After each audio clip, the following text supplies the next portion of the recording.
Hello, everybody. Happy Wednesday to you all. I hope you're doing well.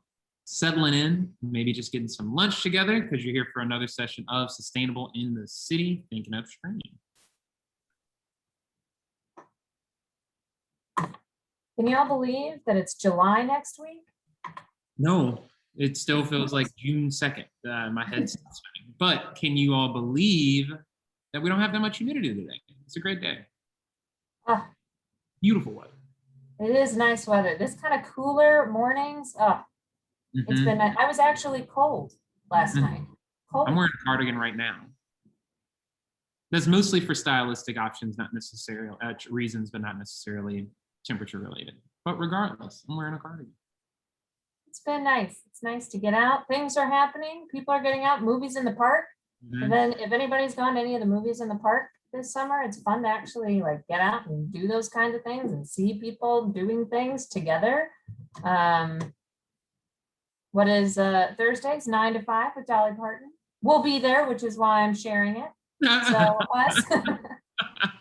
so if you're curious about recycling or have questions or want to get a free t-shirt, come by Movies in the Park. In that order, of course. Yes. But then of course stay for Dolly Parton and 9 to 5.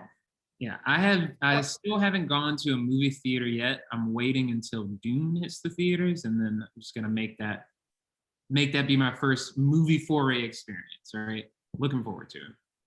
Nice. A movie theater. I haven't been in a movie theater.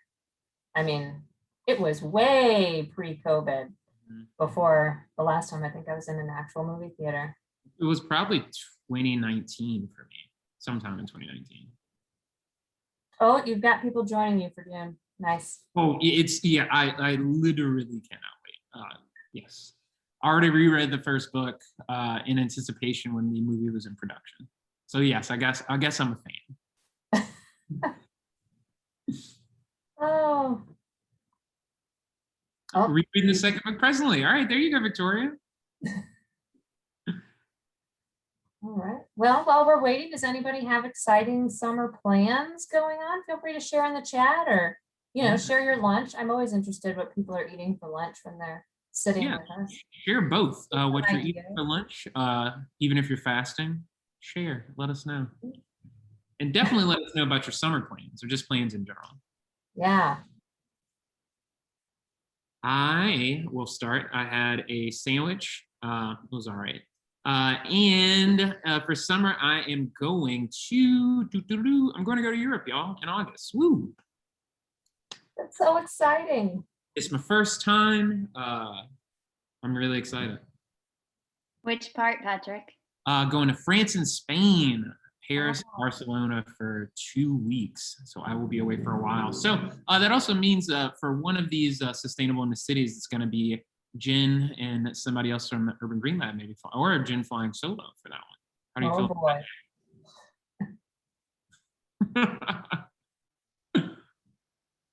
It'll be sad to not have you, Patrick, but at the same time, hopefully you'll bring back pictures so that we can live vicariously through you.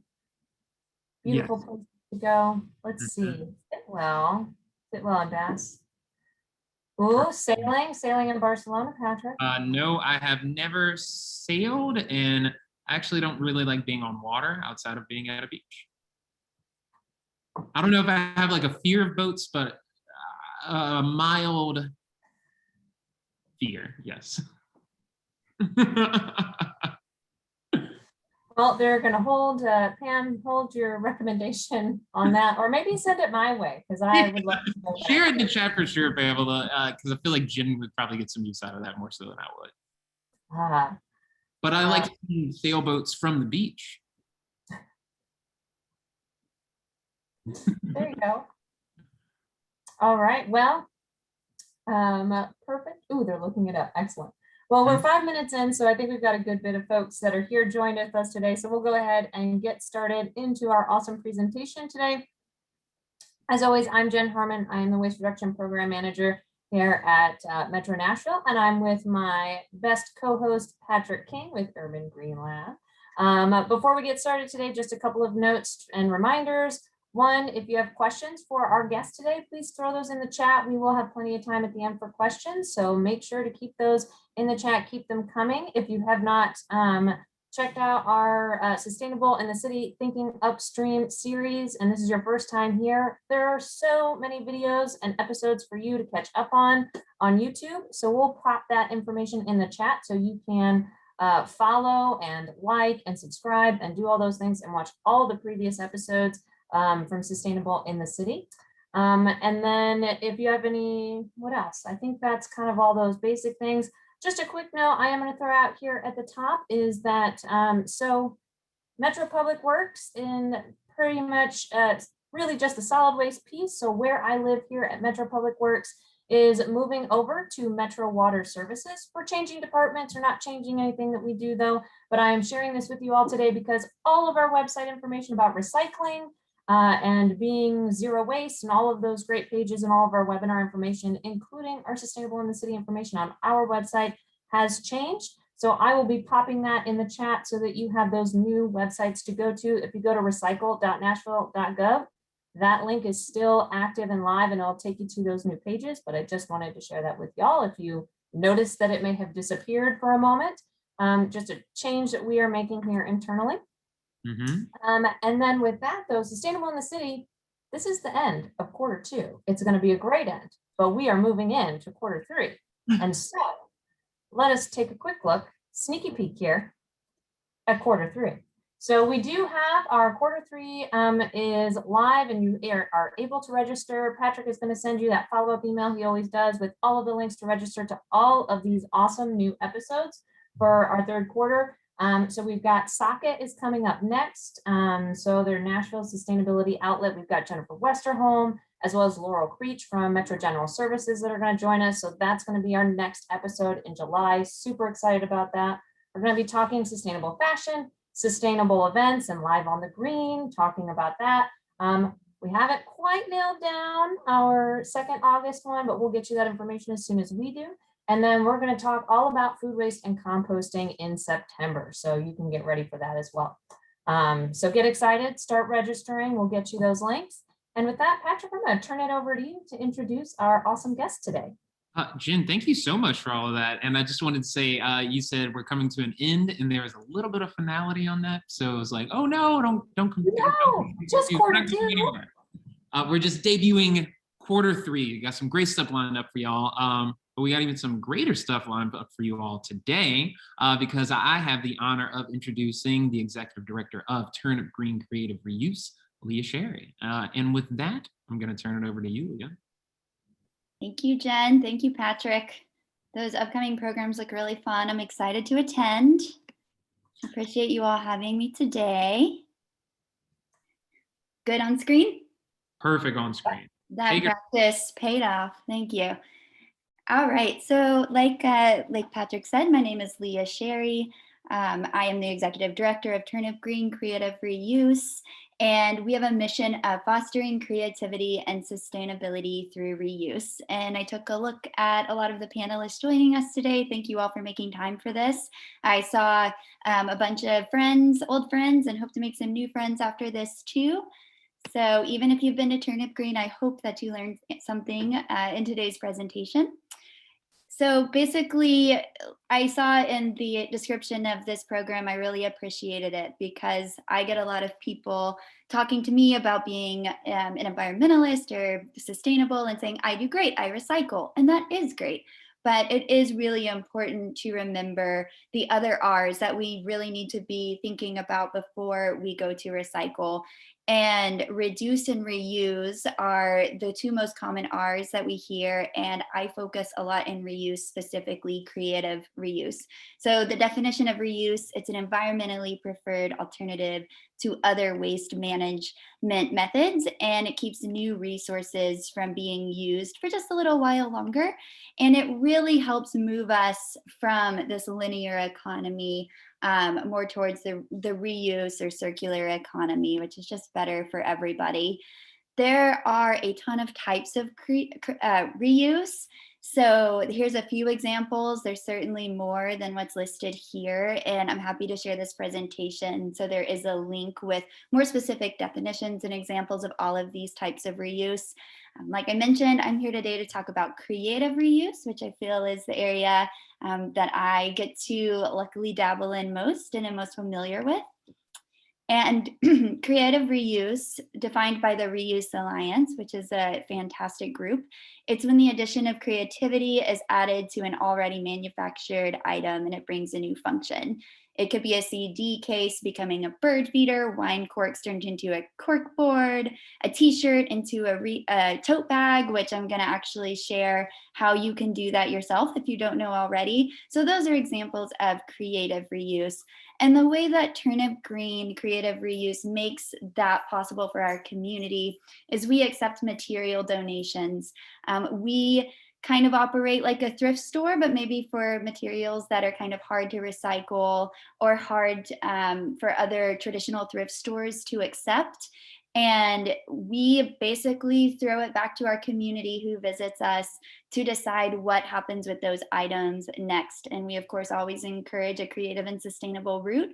But whenever you donate to Turnip Green, your materials can become a project in our after school programs. They could be picked up by an artist and used in our green galleries, one of our reuse workshops for adults, or available at our Creative Reuse Center in Wedgwood, Houston, which is a pay what you wish shop. So a little more just about TGCR. We are a 501c3 nonprofit located here in Nashville. We basically are just trying to keep as many usable materials out of our landfill by accepting donations from individuals and businesses. So everyone on this call is welcome to donate materials to us. And what we aim to do then is reconnect those materials with people who need them. We see a lot of teachers, artists, and students, but once again, anyone and everyone is welcome to Turnip Green to both donate and collect materials. The way that we execute our mission, we do this in 4 ways. We have reuse green galleries, a community open studio workspace, a reuse shopping and donation center, and education programming. So you can see in this photo, you're getting a little sneak peek of what our reuse center looks like. We have a lot of core values, and we believe it's very important for us to be an inclusive and a safe space for everyone. We are a nonprofit and we are here for our entire community. So we want everyone to always feel welcome at Turnip Green. And we also believe that accessibility is a huge part of that. We believe that materials and creative experiences should be accessible to everyone. So here are some more just photos of those areas of services that I just went through. So this is our reuse shopping and donation center where everything that you see is pay whatever you can. And I know that's a little bit of a different model. I am happy to hear that it's becoming more popular, but some people walk in and they're kind of intimidated by that, or they think we're going to haggle with them. But it is truly, we know everybody has a different budget, a different situation. And what's most important to us is that these materials are getting connected with folks and they'll be used and valued and stay out of our landfill. And every penny that is donated helps us further that mission, and we are incredibly grateful for. The way that we track some of our impact, we do that in a lot of ways, but we weigh every single donation that comes in. So even if someone donates a bag of feathers that's pretty light, we are going to weigh that. We are going to add it to our spreadsheet, which we started tracking in 2014. The organization started in 2011, but we started that sheet in 2014. So since then, we have diverted 980,000 pounds of materials from the landfill. So in terms of school buses, that is about 40 school buses worth of weight of materials. That also means that probably within the next month, we will hit our 1 millionth pound, which we will be celebrating on our social media. So I hope you'll all give us a follow if you don't already, and stay tuned for that journey. So that was the Creative Reuse Center. The Open Studio Workspace is the next one. This is located within our Creative Reuse Center, and it's really important, especially with Nashville just becoming more expensive, to have spaces like this for not even just artists. I believe everyone is an artist. Not everyone calls themselves an artist, but it's important to have these spaces that are accessible to everybody, kids, adults, groups, you know, friends, what have you. And we have a nice setup because you can come in, you can grab any materials that you need, pay whatever you can afford. We have things like sewing machines and cutting boards and all of the materials and tools you could ever need to create the project of your dreams. And we, of course, have a creative reuse staff that are always on site to help with any questions or help inspire and spark any ideas. So this is just a really fun place to come and connect with other people. It's priced the same way. You can just make a donation for this space anytime you want to use it, whatever you can afford. Also housed within our Creative Reuse Center, we have green galleries. We call them green galleries because we do have the expectation that any artist, so the process is artists will apply to show in our galleries. We are booked at least a year out in advance usually, so it's pretty competitive. One of our requirements is that you use at least 80% materials that are repurposed, because even though it seems kind of like we're doing 4 different things, they really truly all work together under this one umbrella of promoting environmentalism and creativity. So using our green gallery as just another way to do that is really important to us. We have a different exhibition every single month. We are a part of the Wedgwood Houston Art Crawl. So if you haven't had the opportunity to attend that, I feel like some people don't know this, but there are close to 30 galleries on this block that we're on. And the first Saturday of every month is so much fun. You can go just walk around and support all of the local galleries. And you can come and see what new exhibition we have using all repurposed materials, meet the artist, and check out our Creative Reuse Center at the same time. So one of our larger areas of service, which definitely weaves in with the previous 3, are our reuse arts education programs. So we do these for all ages, but because we do so many programs, I do have this split into 2 different slides. So these are the ones that we do for students. We facilitate after school programs, and the students in them, we call them our Turnip Sprouts. We are currently serving about 500 families Monday through Friday in our after school programs. And every year that number increases and we start a new program at a new site. So we'll be starting our newest program at Inglewood Elementary this fall, which we are very excited about. We'll be taking on about 100 new students.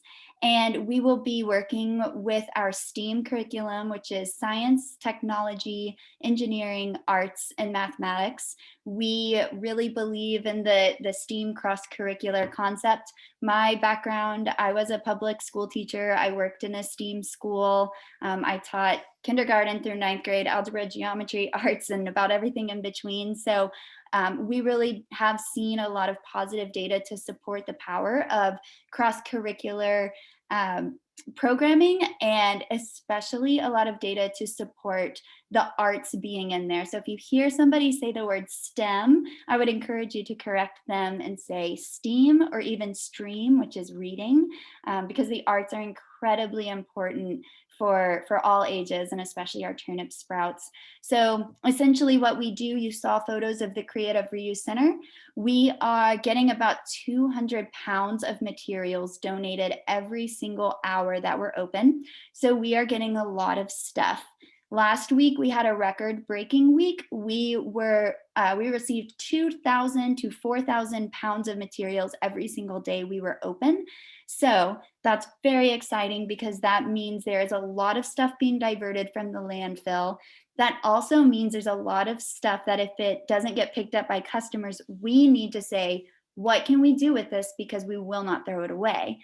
Our creative reuse education programs are a really helpful outlet for these materials, because serving about 500 kids, we have a really talented team of teaching artists. They have a program manager and an education coordinator, and a very diverse programming committee with people who have worked in universities and elementary, and help build this curriculum to use our materials that are in the reuse center, create STEAM or STREAM projects, and then our turnip sprouts get to do those in the after school programs with our teaching staff every day. So that's a question I always get is, do you ever say no to things? Do you ever get overwhelmed and you have to turn things away?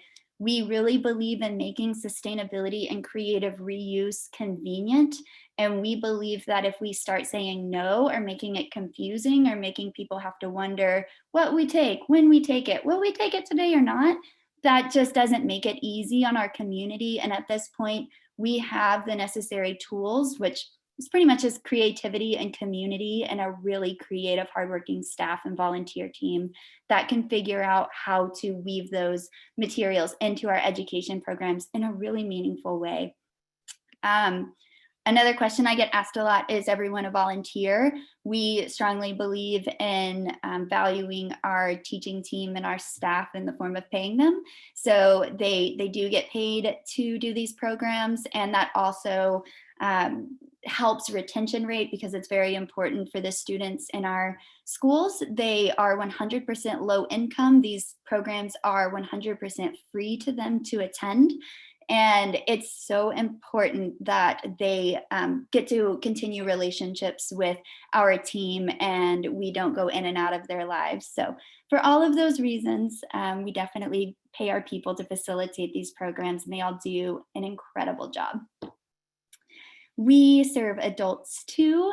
Adults are artists and creative and environmentally minded, and we definitely want to provide programming for them as well. What we do for adults program is certainly not limited to this list here. We do litter pickups, river cleanups, composting classes. We'll even throw a reuse birthday party. We just had a reuse birthday party for our friend who turned 60, and it was so much fun. We do library workshops, festival booths, creativity kits, and a whole lot more. So if you're interested in ever getting involved with us in that way, or if you your business has a lunch and learn, or your church wants some environmental education course, just definitely let us know, and we'd be happy to work with you.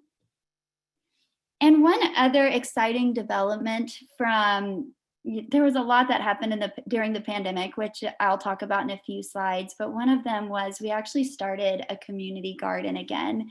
And we have some very generous partners at Heinz Development who own a large plot of land close to Turnip Green by Diskin Cider, if you're familiar with that area. And they had to put their development project on hold for a little while. And they said, if you want to activate the space for the community during that time that we're on pause, we welcome you to do that. So we launched the Turnip Seat Community Garden. It is a pop-up garden, because one thing we think is really important is that whenever they break ground on their project, we don't want to lose all of the things that we've built and the work we've put into it. So whenever you drive by, or you're welcome to walk through the Turnip Seat anytime, you'll see all kinds of raised garden beds. You'll see an outdoor classroom with a bunch of reuse furniture that we can take all of that to our next home whenever we get that. We even have bees. We have about 20,000 bees that are working really hard to make some delicious honey. And a lot of other super cool things at the Turnip Seed Garden that I would encourage you to go check out. The picture on the right is a compost drop-off. So we have a partnership with the compost company, and we welcome people to drop off compost in that area, and they come and pick it up for us. And that was talking to our council person and our community members. We learned that that was a need, so we wanted to make sure to provide that. And luckily there were some pallets being thrown out at a building by us. So we just got those pallets and built a reuse compost bin, and every single thing in our turnip seed that you see built was found objects from Wedgwood, Houston. So we really tried to be consistent with our mission of everything is creative reuse. So I just talked a lot about what we do and what that looks like impact-wise. We featured 79 artists in our reuse galleries. This is so far in 2021. We've had nearly 18,000 hours of education. Please bring your dogs to Turnip Green because it makes us so happy and we get to add that to our tracker. We're at 114 doggy visitors, 2 birds and 1 cat. So we encourage you to bring your furry friends and feathered friends. We have over 2,000 hours of volunteer service and about 144,000 pounds of materials just this year diverted from the landfill, and nearly 4,000 free creativity kits that we've distributed to students all around the city.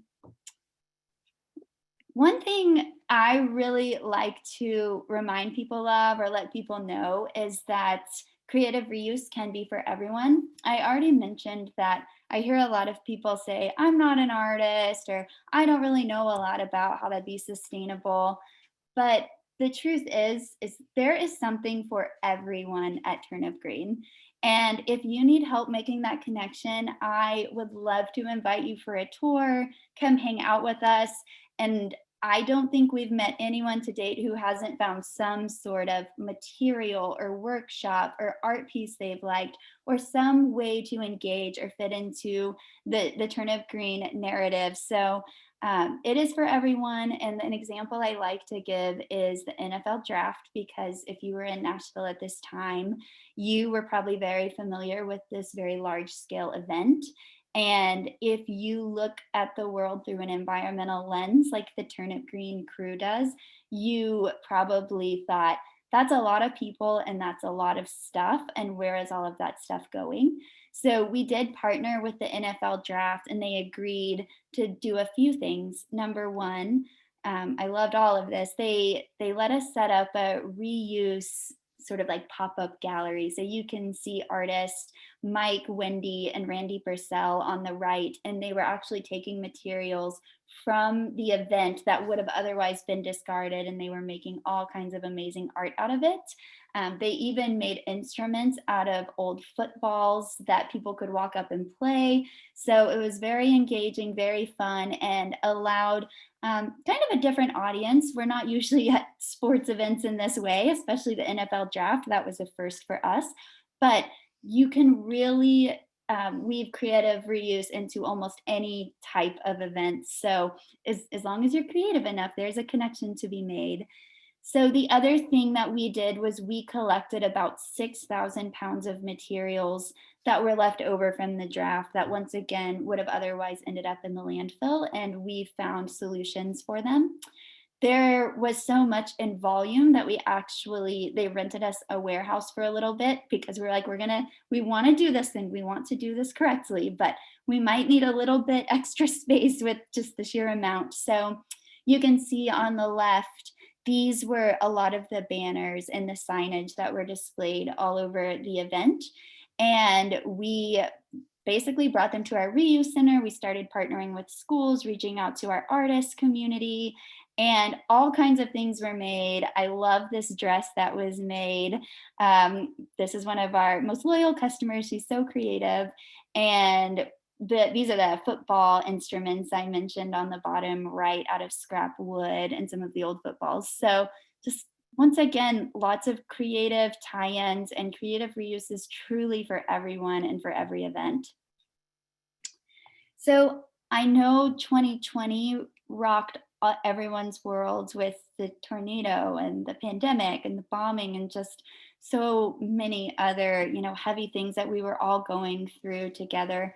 And I think for businesses and for nonprofits, everybody had to really stop and look and think strategically about what does this mean from a nonprofit perspective. And as a group of people who are here to serve our community, it was evident that there there's always community need, but there's very serious community need and some new ways or to a higher degree. And we had to think very quickly and creatively about how we could safely continue to serve as a team. I would love to take credit for all of this, but I have to give credit to our board and our volunteers and our team because they worked so hard to come up with so many great ideas. And I love getting to do this part because I get to report on all of the impact and how that hard work has and continues to pay off. So basically what we started doing, we did have to close down for a few months. And in that time, we developed a creativity kit system. We still wanted to allow people to drop off materials, so we had to really think about how do we do that in a safe way, limiting one person at a time. So we still had a lot of stuff, but we couldn't let customers in at that time. So we started working with our education team and created this system where we distributed out materials to each of their houses so they could work safely from home. And we created, like we do in our after school programs, we just continued to create our different art projects that we wanted to do for the students. But instead of being there in person with them, we packaged them into kits. And the teachers all across the city helped do an individual piece. They all came back together into fully packaged kits. We really had to be accessible to our students. They were going through such a hard time being disconnected from their classrooms and just with everything else going on. You know, we as adults like felt the heaviness of 2020. Kids absolutely felt it too. So we knew that we had to make sure these kits weren't confusing and they were actually meaningful and engaging. So we did things like we had them translated into Arabic and Spanish. Those are the primary languages spoken by our students and their families they live with. We got permission to deliver them both to the schools where the kids live close by, and some of the students who couldn't make it there, we actually ended up delivering to their homes. And because we do have staff that is bilingual, we were able to basically turn it into a family engagement opportunity to check on the families and say, this is how they do this. Is this fun? Is this great? And get immediate feedback. The families and the students helped shape how we continued to make kits. So their input was very valuable. We became very efficient with our kit making. We started off with a few hundred, and by the end of the year, we had distributed almost 7,000. So we were getting a lot of requests for them. We were keeping up as quickly as we could, getting grant funding. We had a lot of generous supporters who made all of that possible. But that was one of the biggest I think takeaways from the pandemic for us, and it's something that is here to stay in the Turnip Green model. We will continue to distribute creativity kits as well as doing our in-person programs because the community has basically responded that they appreciate them and they help divert materials from the landfill and they help provide creative experiences. And that is completely in line with what we are trying to do in our mission. So very excited to be able to do creativity kits. We had CARES funding that was a huge help in sort of getting through all of the rocky parts of 2020. Because of the CARES impact, we have actually been able to distribute over 10,000 kits. We were even able to distribute over 1,000 meals in partnership with different groups in Nashville. We believe that environmentalism and the arts and education, all of that is so important. But if we can't address those barriers of those human needs first, it's not really going to have as high of an impact. And when you're working with low-income students, you are going to face a lot of food security issues. So we really believe it's important to make sure our kids have access to nutritious meals, mindfulness, and SEL or social emotional learning opportunities. We always want to view them as humans first. So we distributed over 1,000 meals. We've diverted a ton from the landfill, which I've talked a lot about. We formed new partnerships, including with Amazon, Southwest, Adventure Science Center. We kind of realized that our impact, one thing that was really impressive when everyone was really like losing work and looking for work, we were actually able to create 41 jobs because of the creativity kits, our generous funders, and our new partnerships. And that was a really, really exciting thing for us in a time when it was so hard to find work. And we just continue to strengthen partnerships with our community, which will have a lasting impact. So I just wanted to show a few examples of the kits too. Maybe somebody will recognize some of these materials. Maybe you donated some of this stuff and you get to see how it's being used. So we have creativity kits like a Scrappy Friend, where this one is fun because it has old campaign signs and popsicle sticks and bottle caps and even like the bits of yarn that are only this long. You may think that might have to go in the trash, but that can actually be the Scrappy Friend's hair or a fringe on their dress. So kids are amazing. They're already wired to be creative reusers. You just give them stuff and they come up with the coolest ideas. So their Scrappy Friends was the first one. Then they got a kit to make a Scrappy Pet. And then they got a kit to make a Scrappy House. And they actually got to do some engineering and design work with that. And then they got a book. They made a book to write all about their Scrappy Friend and their experience. So we integrated literacy. So these are just some examples of how creative reuse can really tie in and support larger, really important goals, especially in education, who, as I'm sure most of you know, there's a lot of learning gaps right now due to kids being disconnected from their classrooms. So we were glad to be able to provide some educational experiences throughout that. We got to deliver reuse-miss gifts to all of our turnip sprouts.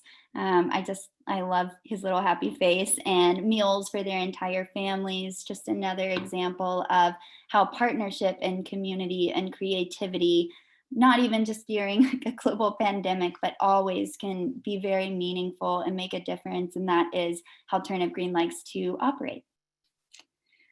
One project, I know some of you have heard about this, and we haven't done the big official announcement that's coming next week with Southwest, but a very exciting project that we're working on is Southwest Airlines is taking their old seat covers, so like this blue e-leather that you see on the photo in the left, and instead of throwing that away once it gets a little worn down, they were looking for creative ways to repurpose it. So whenever I caught wind of this, I had to pitch them some ideas, and we are so lucky that they agreed to give it a shot, and it has been a fantastic partnership. So kind of what that looks like.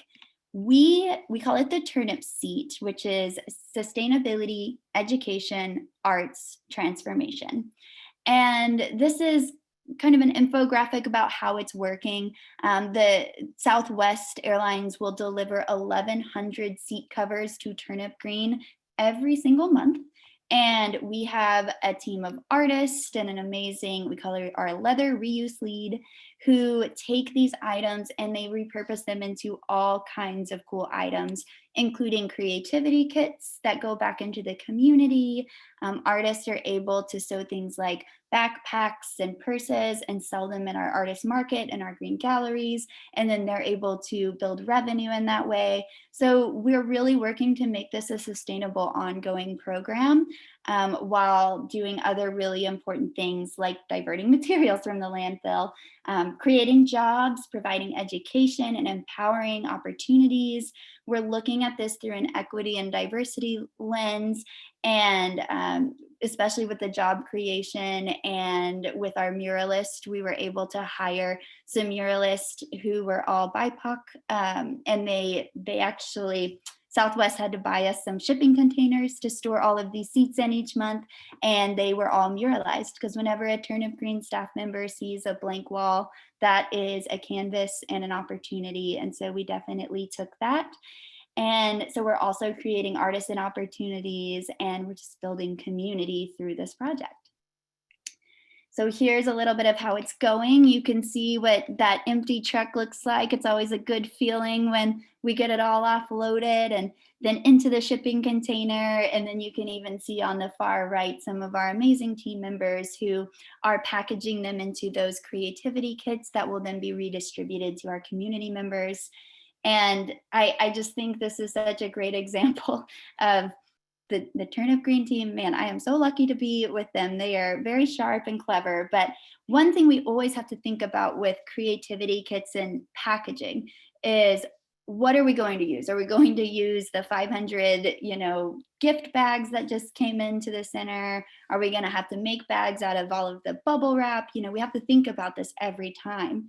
But with Southwest, they already had a built-in package, because if you've flown on a plane, you know that there is a nice little pocket in front of you on the back of the seats. So we're able to just cut those off, and that is what all of the kits go into. So we are using 100% of the seat. It's totally zero waste, in a nice little full package. I talked about this a few slides ago, but now you get to see the visuals of what it looks like.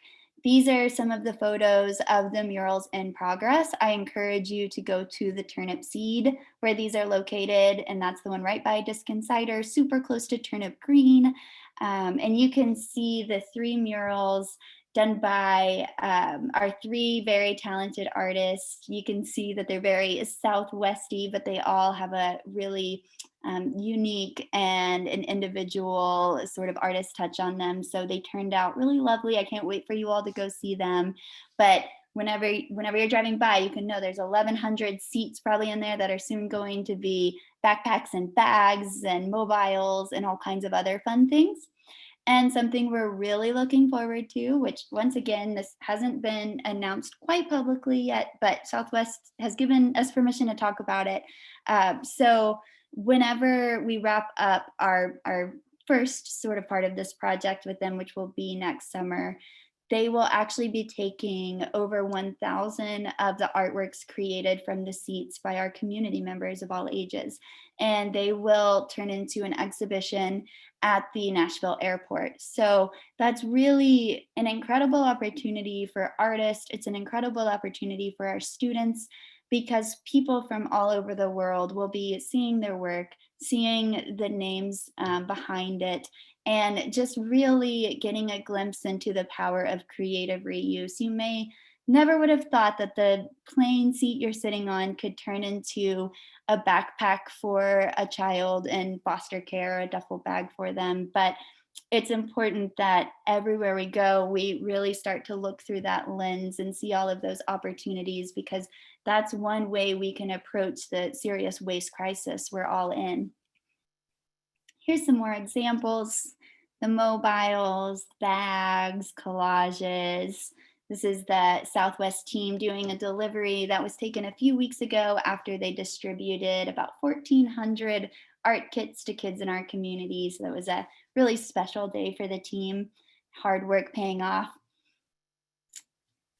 Beyond airline seats, I told you we get about 200 pounds of materials every hour we're open. We're on track to divert our 1 millionth pound very soon. So we're certainly not limited to just those materials. We see just about everything you can imagine. So I wanted to share a few examples. I know there's some questions about, other materials and what can we do with them or where can they go. But just to kick off that conversation, I really love whenever people tag us on Instagram. I encourage you to do that. If you have your own creative reuse art that you're making, we'll definitely save that in our highlights, and with your permission, use it for future presentations. But I love that this artist used an old CD holder, a DVD holder, and made a really great bird feeder and bird art. This middle photo is from one of our partners at Indo Nashville. They're a co-working space, and they built these things called Uncubicles. So they built them out of almost all turnip green materials, including the scrap wood. You can see the hubcaps, the CDs. It's kind of hard to tell, but on the far right, those are all bottle caps. So they did a really great job of being sustainable and creative, and just leaning on us as a resource to build these out. And this is what we really love to see, because this isn't just, this impact doesn't stop here with this build out. Whenever people come to work in these spaces, they always ask about the Uncubicles. How did you do this? Where did you get this stuff? And then it's an opportunity to really kind of open everybody's eyes. And yeah, you can use bottle caps to make a nice design. Yeah, you can find reused wood instead of buying brand new. And that's just another opportunity to go into that education piece, because once again, like everyone on this call and I and our staff and volunteers can be the best environmentalists. We can do everything perfectly, but we really need to think forward, and education is a big piece of that puzzle of, we need to be sharing these ideas, and especially with our children who are inheriting a lot of this waste crisis that we have going on right now. And we need to promote creative thinking, innovative thinking. Just because something was done this way before, you have total control to look at it from a different way. And maybe there's a better way. So, there usually is. And that's the kind of thinking we really like. And that's the kind of thinking that even Indo is inspiring by using our materials in this way. This is another artist, Sarah McLeod. Highly encourage you to look up her work. She's a very talented reuse artist.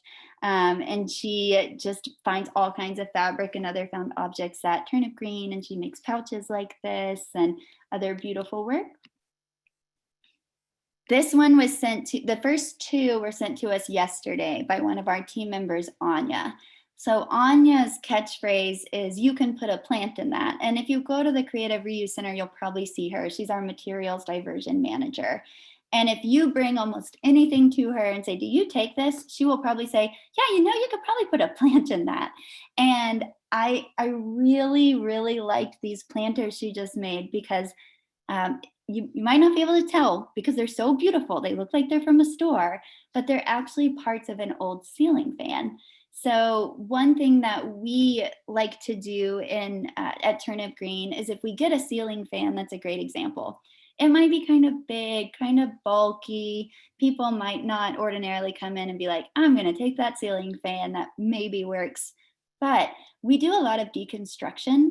So we'll spend some time that just helps reframe what this can be. Like, maybe this isn't a broken ceiling fan, but maybe this is a canvas, the blade could be a canvas. Maybe that centerpiece could be a planter. And that reframing is a really big part of what we do to help inspire people and to help that diversion rate and get these materials used and loved and valued.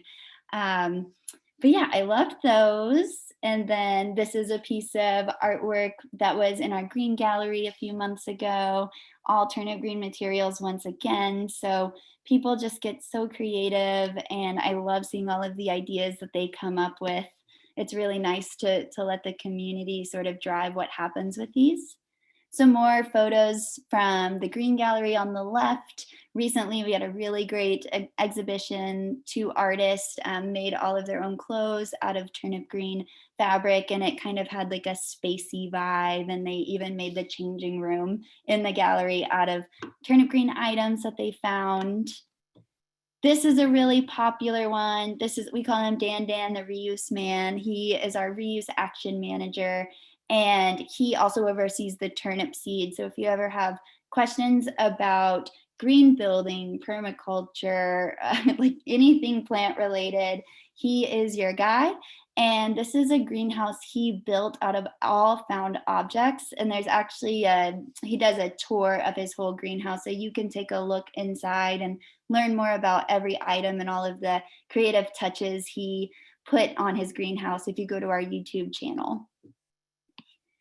I heard there were a few questions about what to do with clothes that a thrift store might not take. And just so you know, we do take those items at Turnip Green. So if there's something that is just totally unwearable and a regular thrift store is going to say, "I'm sorry, we can't accept that," you are always welcome to bring that to Turnip Green. The rug on the left was actually made out of all unwearable t-shirts by an artist named Cindy Kirshner. So our visitors and our staff can get really creative with what to do with those items.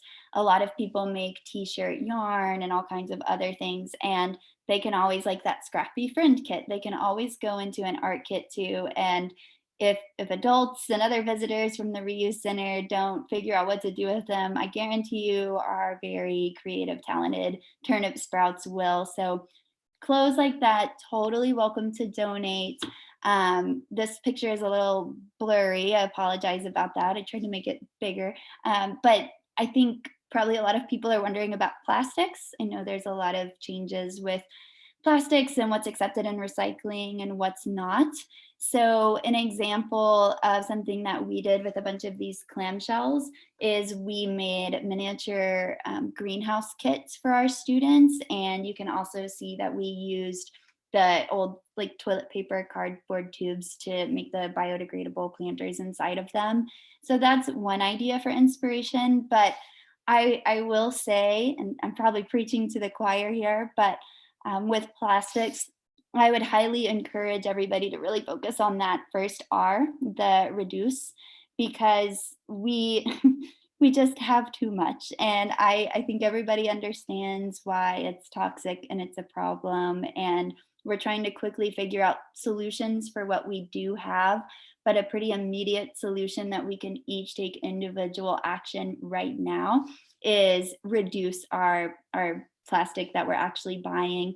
There are so many solutions, and I am very lucky to have a job where I get to learn about all of these creative solutions. And I would just encourage you, if you have questions about a specific thing, just email me or email, Turnip Green, the info address. We love helping people think through those ideas of how they can reduce those materials that they're bringing in. So please don't ever hesitate to reach out, and we're happy to help you think through your own individual situation. And here is another example of the t-shirt bags or totes that you can create. This is like so easy to do. And these are the best grocery like produce bags ever because they're really strong and you can wash them and they last forever and they make great gifts. And you don't even have to know how to sew. All you have to know how to do is cut with scissors and tie a knot. So most people are capable of doing those things or finding somebody who can help them do that. So this is, if you want to give your own creative reuse project a try, here's a great starter project that you probably have materials for at your home. There's a lot of other projects that we have on our Pinterest board, and I linked it here, but we organize our Pinterest board by materials because that is how our reuse center is organized and that is how our brains work. So if you want to take a look at our Pinterest page, or if you have suggestions for what we can add to it, we always love seeing those. So for example, the first one is fabric. So for anyone who submitted those questions about what can I do with these clothes that I can't wear anymore, you could just click on that. And there are 63 different projects that you could do right now. Vinyl, binders, tips on organization, so you don't have to go buy brand new plastic trays and things like that. So I love our Pinterest page. I think it's a fantastic resource. And I think everyone on this call would really enjoy checking it out. And just kind of going back on, we've been around for 10 years. We have continued to grow and grow and grow. Even during the pandemic, we saw even higher growth rates, and that's not stopping anytime soon. We are so excited and grateful that the community continues to embrace us in creative reuse and this idea that I wasn't there at the very beginning, but I think it was a little bit of a new sort of out of the box idea, and maybe not everyone was sure how it was going to work, but I just think it's fantastic to see how everyone, including community members, have worked together to make this a concept that is sustainable. And we definitely want to continue to be strategic and make creative reuse more accessible for all of you and for all of our community members. And what we're going through right now is what a lot of Nashvillians are seeing and going through, which is our building we have to leave our current space in less than a year. So we're at a point with our growth that we also just need to own a larger space. So Turnip Green is actively looking for a 10,000 square foot building or land that we can build on, so we can continue to take in even more of your donations, continue to serve even more students in the community, show more art, have more of an impact, and all of the other things that you saw on the previous slides. And we're really, really excited about that campaign. So I just think it's important to let everybody know that a huge part of the Turnip Green And our creative reuse story here in Nashville is that we are envisioning a larger space that we should be getting in a year. And you can read more about that whole campaign and what we're envisioning and how we're going to be tying creative reuse into it in really, really cool, exciting ways. You can read about that on the link I provided there. And of course, if you have any other questions, or if you just want to check out our website, follow us on Instagram, Facebook. Oh, there's my alarm. Perfect timing.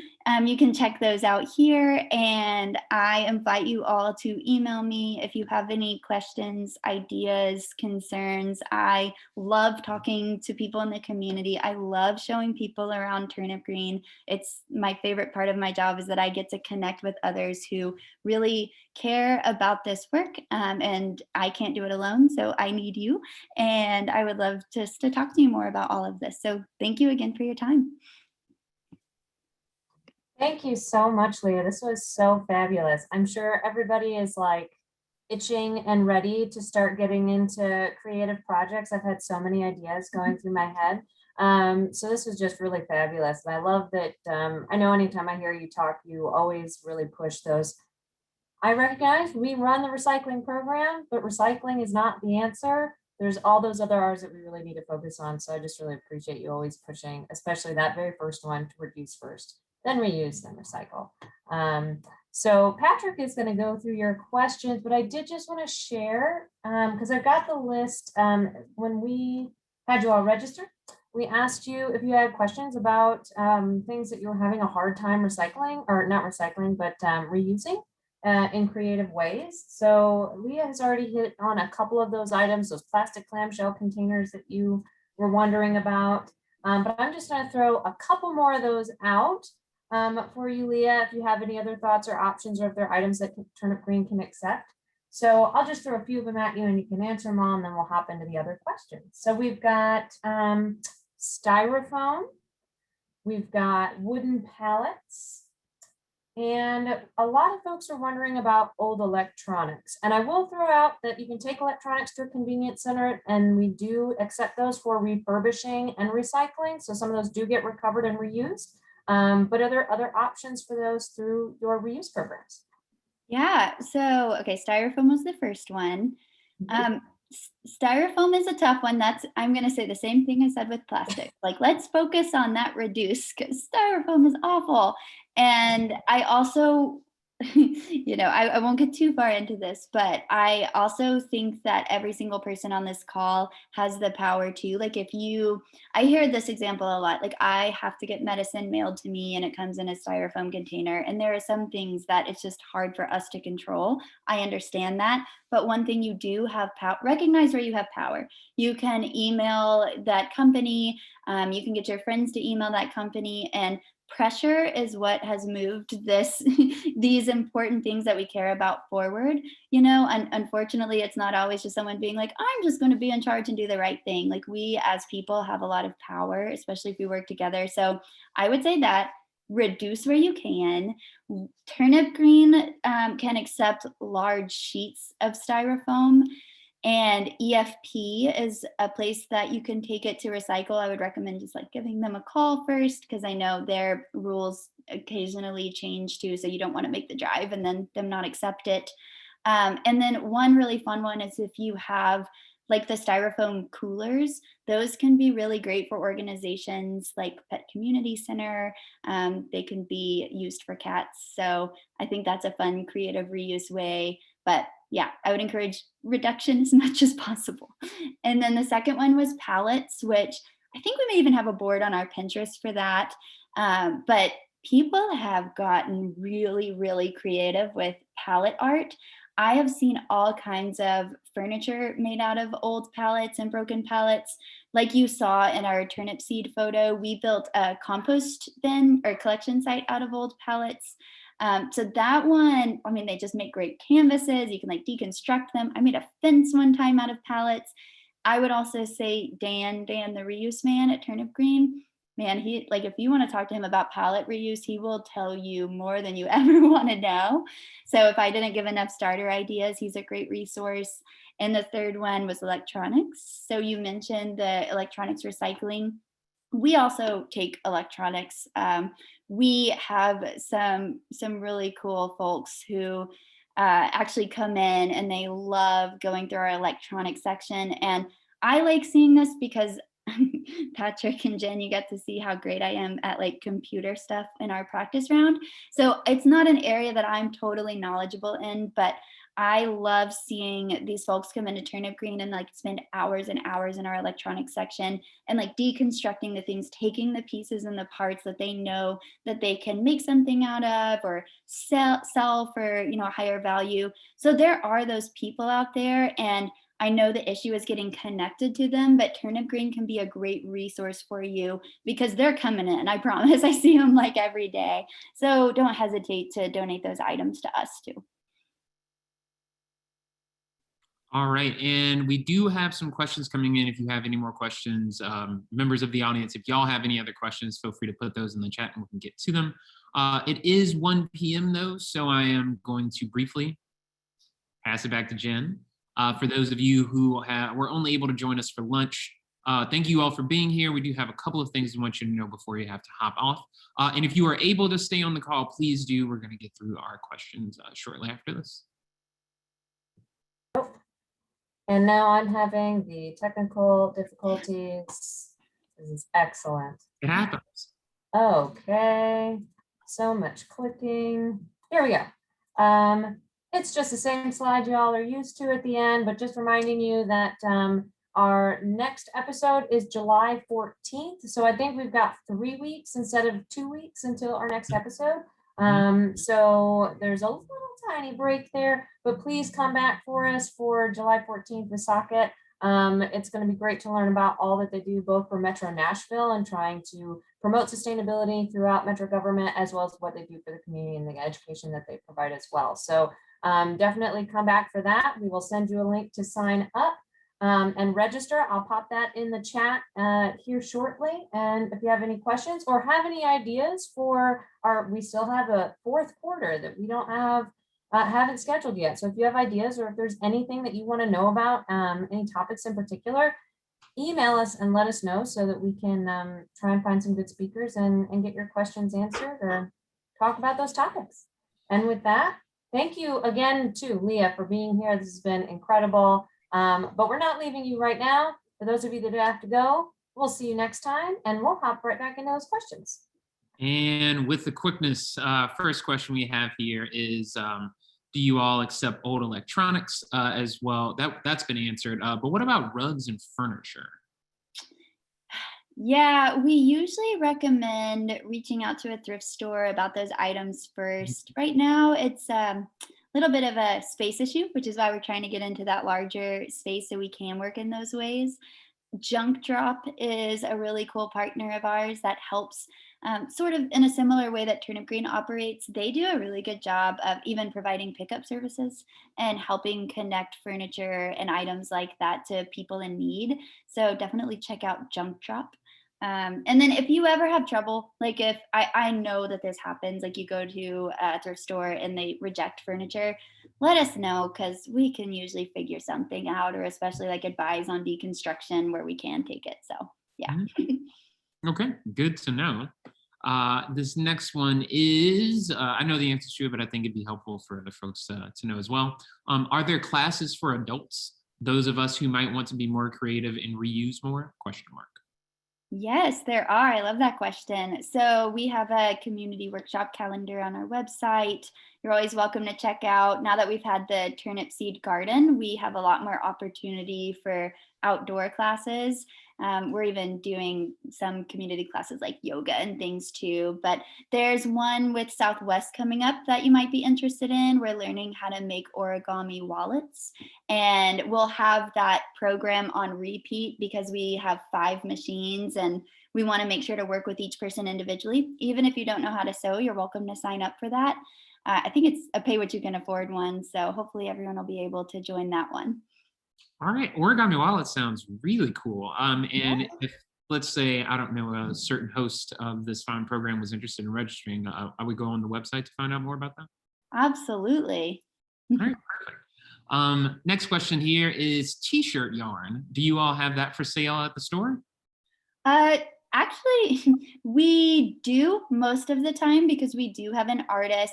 So one thing I didn't really elaborate on, in addition to our green galleries, we have something called an artist market. It's pretty straightforward, but rather than having one artist showing in the entire gallery, this is a space for use like smaller, more giftable items. And we always have a ton of different artists who have their things there. One of them does make t-shirt yarn, Mhm. and whenever she runs out of stock, we try to get her to hurry and replenish it. But we also have tutorials on how to make your own, and I would highly recommend it. It's like one of the most fun projects ever. Okay. So this next one, I really like this question, and I'm interested to see what you have to say for this. I have a stack of beautiful greeting cards that I have received. I'd like to donate them. Oh, no, I'm sorry. If I donate them, what should I do about the signatures? Cut them off or scribble through them? So it's a personal choice. Like you may want to protect some of that, information, and that's totally fine. But you're also just welcome to donate them as is. We love greeting cards, especially for our turnip sprouts programs, because they are great for collage and all kinds of other paper projects. So that, yeah, totally up to you. Okay. We got two more questions. So if you all have any questions, please put them in the chat box. And this next one is, where is the drop-off site for Turnip Green? It is, good question, 407 Houston Street. We're located in the Wedgwood, Houston district. So it's at that kind of funny corner of 4th and Houston, right over the train tracks. If you have Google Maps or a GPS, you can type in Turnip Green. It'll usually get you there. If you have any trouble, just give us a call. Okay. And then the last question is, do you sell items for dogs or pets? And I guess this is, I'll let you take this one. This is a really fun one. It is a fun one. So in that artist market I was talking about, actually this ties back to the artist who makes t-shirt yarn and those t-shirt rugs. She also makes little like dog chew toys out of old t-shirts. So we do sell stuff in the market, but one cool thing about creative reuse is you can go in, and as long as it's safe for your dog, you can usually find something, even if it's not marketed as a dog toy. Mhm. Maybe it'll work. We have a lot of like tennis balls and things like that too, more traditional items. I was going to say, definitely you all have tennis balls. Yeah. A couple of months ago, I came in and bought all the stock of tennis balls for my dogs as well. So that was, Really? yes. I think I left with like 15 of them. They just came out in the box and they're like, yeah, we have tennis balls. Like, I'll take the whole lot. I love that. I have also gotten a dog toy at Turnip Green.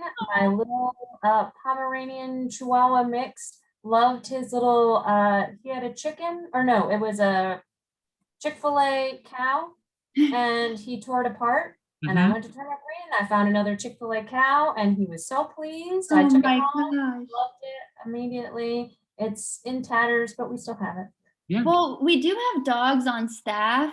If you check out our Meet the Team page, you'll see Peter. He's my dog, but at Turnip Green, he's our executive paw assistant. And Mhm. he turns about everything he finds at Turnip Green. I have to be careful because he will be like, this is a dog toy. This is a dog toy.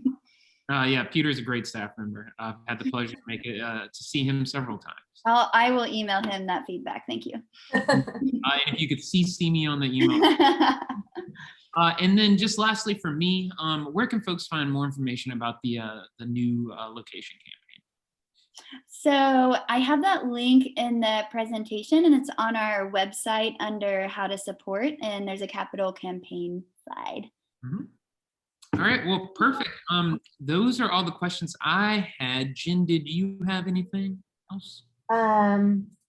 I just have lots of ideas. Mm-hmm. So especially because we're moving to a new office. So the Uncubicle, I've been chatting on the side with my colleague Allie, and we're like, we've got an Uncubicle. So just lots of ideas, and really appreciate, as always, you being here and sharing this with us. I think creative reuse is just one of those ways that you can do. Individuals or folks that are here online actually can get their hands on and do something to reduce waste. And of course, that's what I'm all about. So I just really appreciate you being here and sharing and giving people some creative ideas. Yeah, thanks y'all for the opportunity. It's always fun to talk to others about creative reuse. Oh yeah, and I think everybody on the call right now is easily probably Turnip Green's biggest fan, and if not, they're definitely a convert. I know I sure am. And on that note, I guess we'll go ahead and wrap it up a little bit early. Thank you to everyone who was able to attend today and join us. Big thank you to Leah for taking the time on her day to come talk about something that we're all now super passionate about. And until the next time, again, our next show is going to be in about 3 weeks. We're going to be speaking with Jennifer Westerholm of Socket, Nashville's sustainability outlet. Until that time, y'all take care, stay safe, and do something nice for yourself and someone else if you can. Bye, y'all. You know? Yeah, see you later.